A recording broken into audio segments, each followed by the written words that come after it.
Shalom, nous allons poursuivre aujourd'hui et nous continuons. Frères et sœurs, nous sommes dans la série de notre thème sur la magie indienne dans les églises africaines. Avant de poursuivre avec d'autres détails aujourd'hui, j'aimerais revenir sur la haute magie indienne, la fusion de deux magies, la magie hindoue avec la magie égyptienne. Ce qui a produit la haute magie indienne. Cette magie qui intéresse les hommes et femmes puissants dans ces mondes. Les présidents des républiques, les entrepreneurs, les sportifs, ainsi que certains hommes de Dieu qui servent dans le monde. Et lorsqu'ils font recours à cette magie, dans les soubassements, ils reçoivent des instructions de la part de Satan. Vous avez découvert la fois passée le code trinitaire de la magie hindoue avec Brahma, Vishnu et Shiva. Comment le faux pasteur pouvait vous pousser à adorer ces entités spirituelles sans vous en rendre compte. Parce que l'un d'eux se présente comme les dieux de la création, l'autre comme les protecteurs, celui des préservations, ainsi que les derniers comme étant les destructeurs. Maintenant, en vous prêchant un Jésus qui délivre, en vous prêchant un Dieu qui sauve, ou c'est lui qui détruit vos ennemis, au fond, c'est le code trinitaire de Brahma, Vishnu et Shiva. Aujourd'hui, j'aimerais aussi vous ajouter quelques révélations concernant la magie égyptienne, puisqu'elle est incluse dans la haute magie indienne.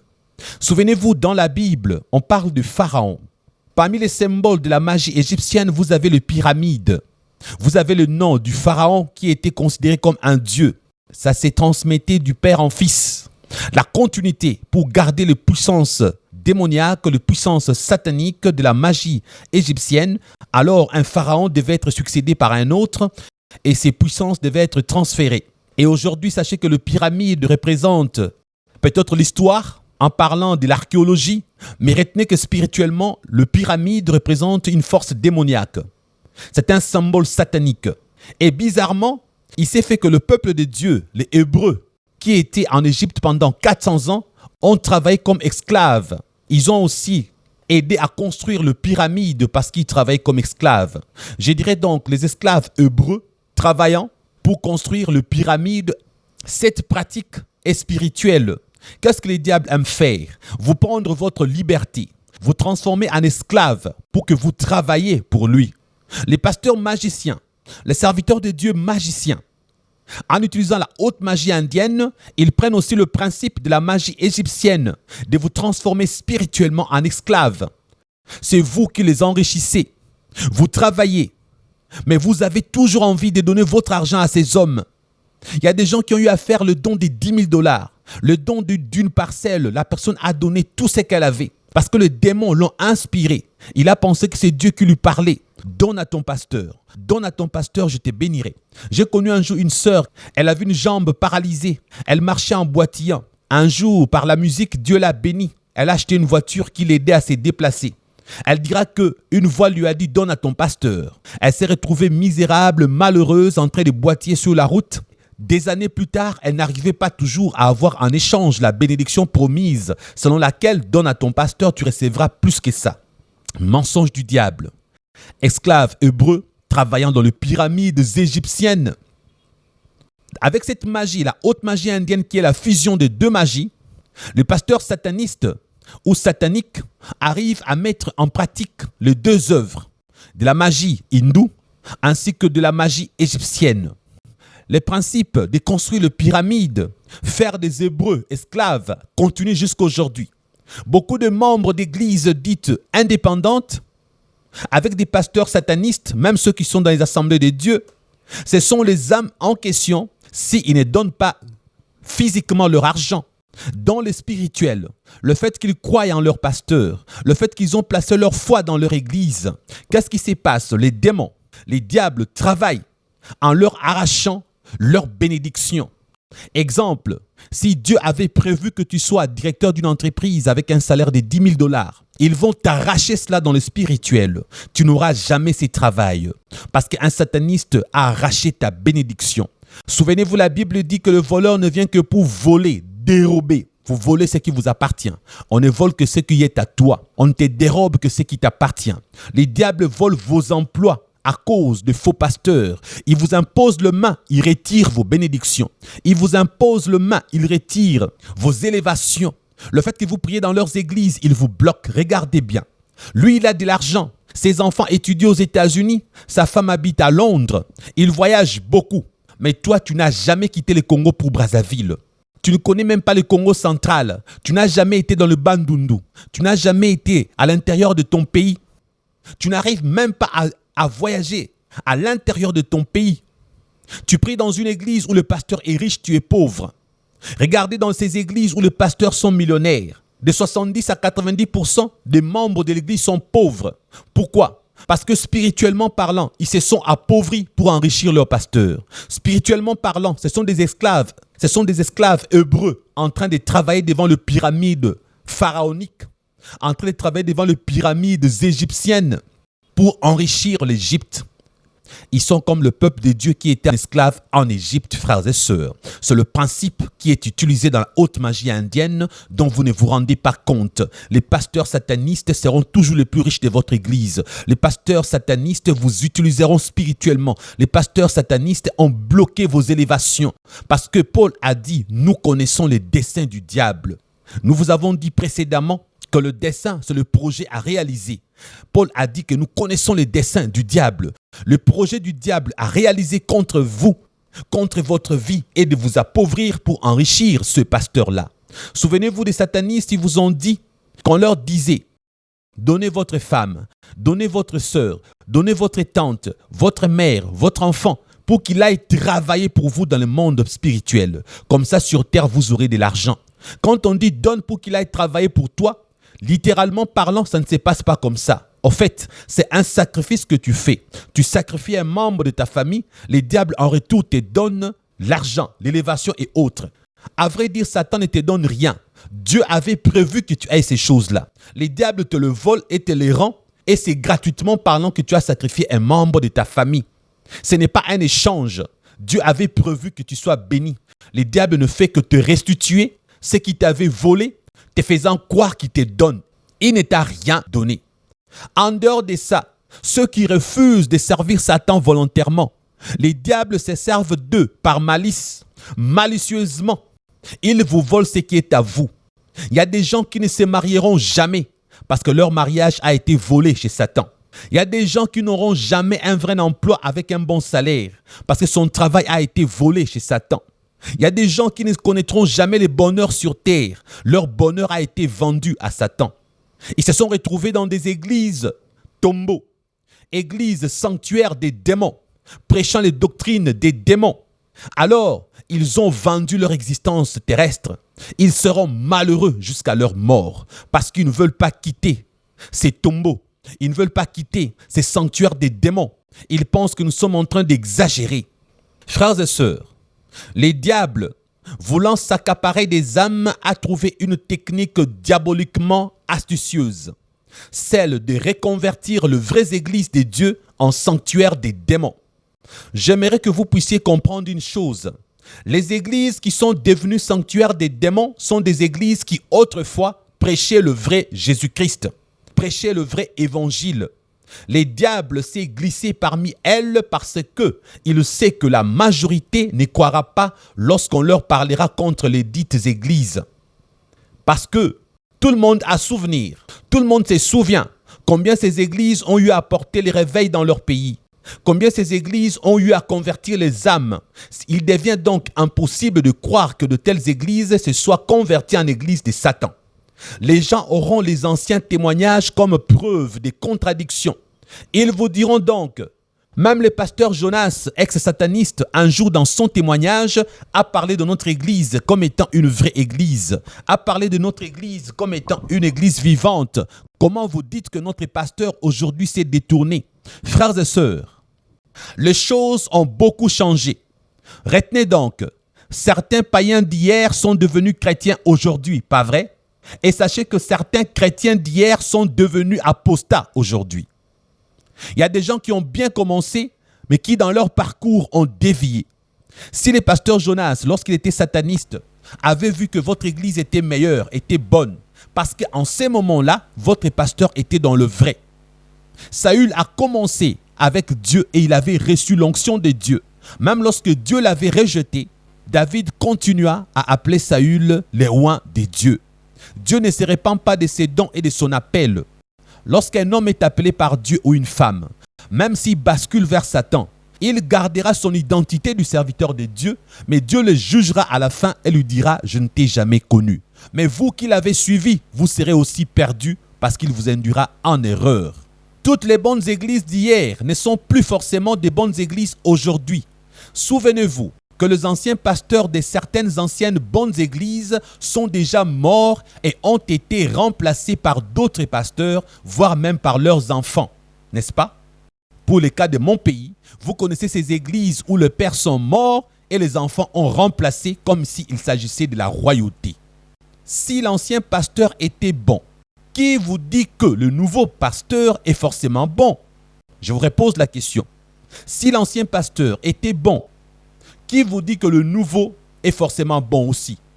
Même dans la Bible, nous avons des rois qui étaient de vrais serviteurs de Dieu, mais après leur mort, ils ont été remplacés par leurs fils qui servirent Satan avec toutes leurs énergies.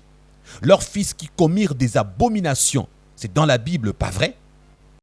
Et au Congo, nous avons des églises où le père ont été remplacés par leurs fils comme s'il s'agissait d'une royauté. Faites donc attention à ces églises-là, frères et sœurs. Faites donc attention à ces églises-là, mes frères et sœurs. Je dis bien, faites donc attention.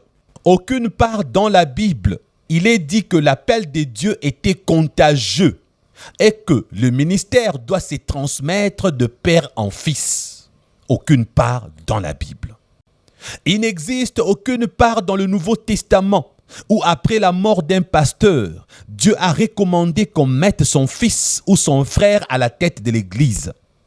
Jésus lui-même avait 2 frères qui croyaient en lui, qui étaient ses disciples. Mais il a choisi l'apôtre Pierre comme le guide spirituel de l'église et non l'un de ses frères et sœurs. La royauté pastorale a été inventée par Satan.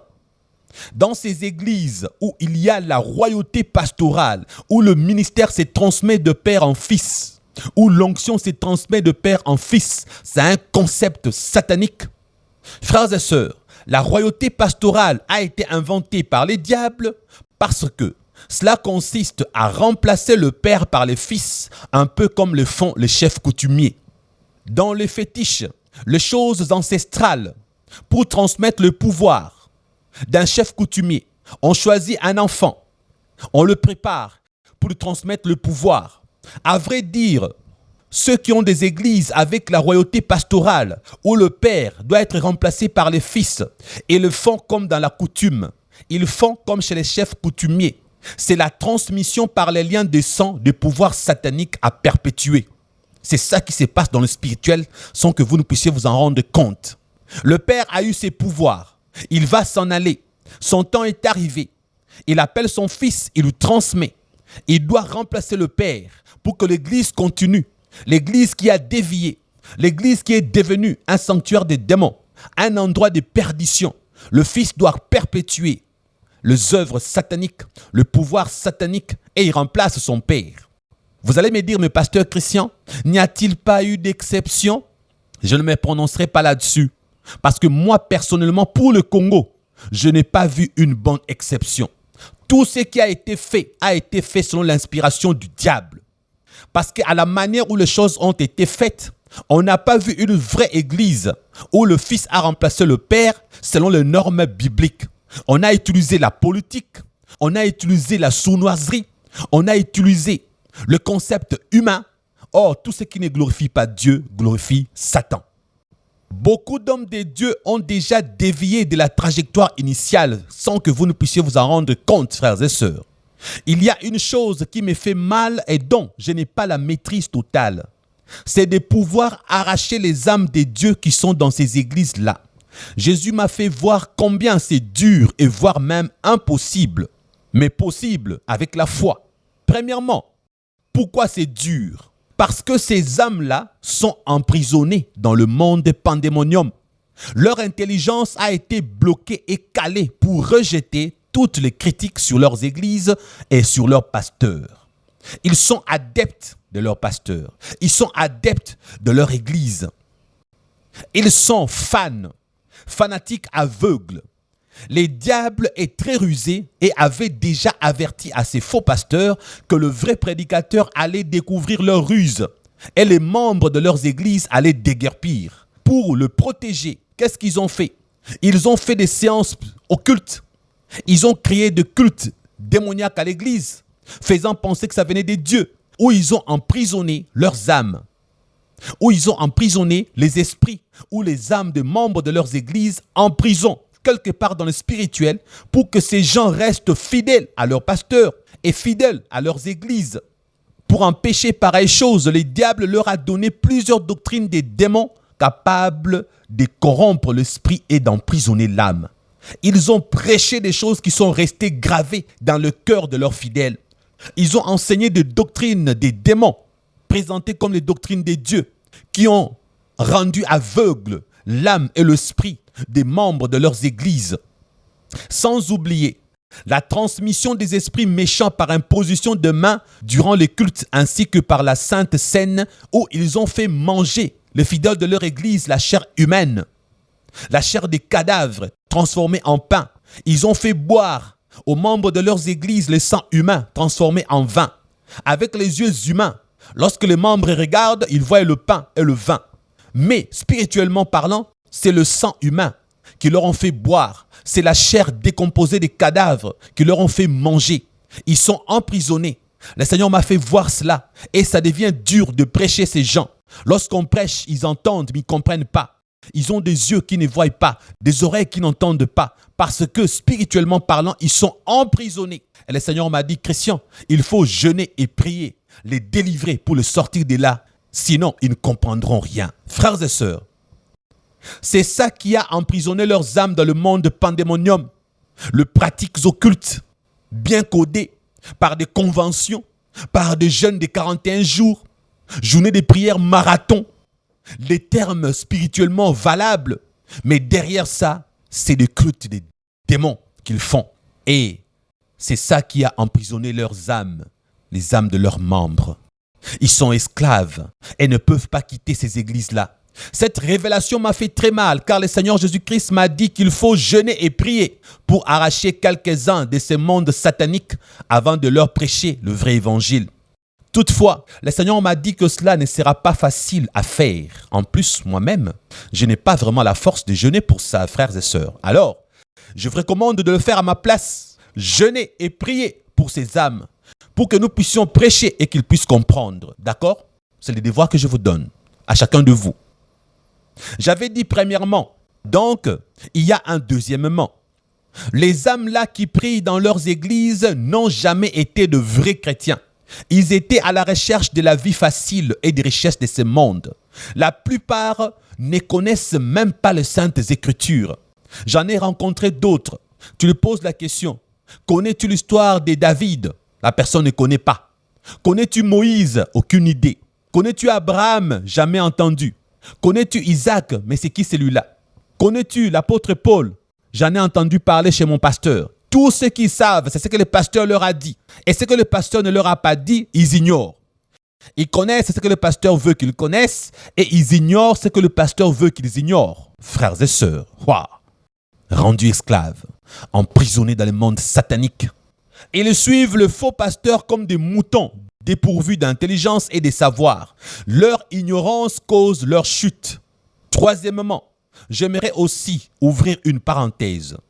Toi la fille, la sœur ou la femme qui a déjà couché une fois ou plusieurs fois avec l'un de ces grands pasteurs africains ayant une grande église, s'il te plaît, appelle-moi en privé pour que je te montre la voie de sortie. Tu sais pourquoi? Parce que en couchant avec un de ces faux pasteurs, en couchant avec un de ces grands pasteurs sataniques qui font comme s'ils étaient de vrais, sache que tu as vendu ta maternité et ton mariage. Satan leur dit souvent, couchez avec des femmes, vous prendrez leurs enfants, vous allez me les sacrifier. En couchant avec toi, Il a récupéré toute ta féminité, toute ta fertilité. Le jour où tu vas te marier, tu n'auras jamais d'enfant. En couchant avec lui, il a réduit tes nombres d'années à vivre ici-bas sur terre. Parce que le rapport sexuel est une alliance. Tu as contracté le rapport sexuel, tu es devenu même chair avec lui. Dans le spirituel, désormais, il t'utilise. Tu deviens sa vache laitière. Tu deviens son instrument. Toi, tu penses que le fait que vous vous êtes séparés, cela est fini. Ce n'est pas fini. Spirituellement parlant, tu lui appartiens toujours. Parce qu'en couchant avec un de ces pasteurs sataniques, tu as tout vendu. Tu ne vivras pas longtemps sur terre. En plus, j'ai d'autres preuves palpables à t'ajouter. Depuis que tu as couché avec lui, souviens-toi, tes rêves ont changé, n'est-ce pas? Tes nuits ont changé, n'est-ce pas? Tu commences à expérimenter des rêves bizarres. On te violente sexuellement dans tes rêves. On te sodomise. On te fait faire des trucs impossibles. On te fait faire des choses innommables dans tes rêves. Tu es secoué la nuit. Même quand tu cries le nom de Jésus, tu sursautes. Mais tu as perdu la paix. Tu ne te sens plus égal à toi-même.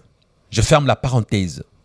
Frères et sœurs, sachez donc, le diable a besoin des églises comme armes spirituelles pour sévir, détruire parmi le peuple de Dieu des hommes et des femmes. Le diable sait qu'en Afrique, les gens prient beaucoup à cause de leur misère et leurs multiples problèmes. C'est ainsi qu'ils vont dans les églises pour chercher solution à leurs problèmes. Le meilleur endroit pour bien les détruire, c'est dans les églises. Le diable le sait. Voilà pourquoi aujourd'hui, il a envahi les églises locales. Le diable sait que les endroits pour les détruire, c'est au niveau des églises locales. Alors qu'est-ce qu'il fait? Il transforme plusieurs vraies églises en sanctuaires des démons. Il change et modifie plusieurs églises en églises de Satan, sans que vous ne le sachiez. En y allant, ce n'est plus Jésus que les gens partent chercher. Tellement qu'ils sont naïfs, ils se mettent à adorer Satan et à le servir sans s'en rendre compte. Beaucoup d'églises africaines sont des églises sataniques. Avec la haute magie indienne, à l'intérieur de la haute magie indienne, vous avez Vishnu, Brahma et Shiva, la trinité satanique que vous adorez et priez sans vous en rendre compte. À l'intérieur de la haute magie indienne, vous avez la magie égyptienne avec les réalités de pyramides, de pharaons, les esclaves hébreux qui travaillaient, qui construisaient les pyramides. Frères et sœurs, ils ont été en Égypte pendant 400 ans. Ils ont été utilisés, travaillant comme esclaves, construisant les pyramides pour rendre puissante la magie égyptienne. Ils ont contribué à l'élévation de la puissance satanique en Égypte. Aujourd'hui, dans ces églises-là, ces pasteurs-là, ils vous transforment en esclaves spirituels. Ils volent vos grâces. Ils vous volent votre travail. Ils vous utilisent la nuit. Vous rêvez des choses bizarres. Vous ne trouvez pas d'emploi. Et même si vous trouvez un travail, vous venez leur donner. Votre cœur est bouleversé au-dedans de vous. Vous n'avez qu'envie de leur donner votre argent. Vous ne comprenez rien. Vous êtes aveuglés. C'est ça la vérité que je vous prêche. Et je sais que plusieurs sont libérés rien qu'en écoutant. Au nom de Jésus, que votre intelligence s'ouvre. Au nom de Jésus, que votre esprit soit libéré du monde pandémonium, que votre esprit soit libéré du monde astral, que votre âme soit libérée et que vous puissiez comprendre la parole de Dieu en toute liberté dans le nom puissant de Jésus-Christ. Soyez libérés au nom de Jésus en écoutant ces vérités.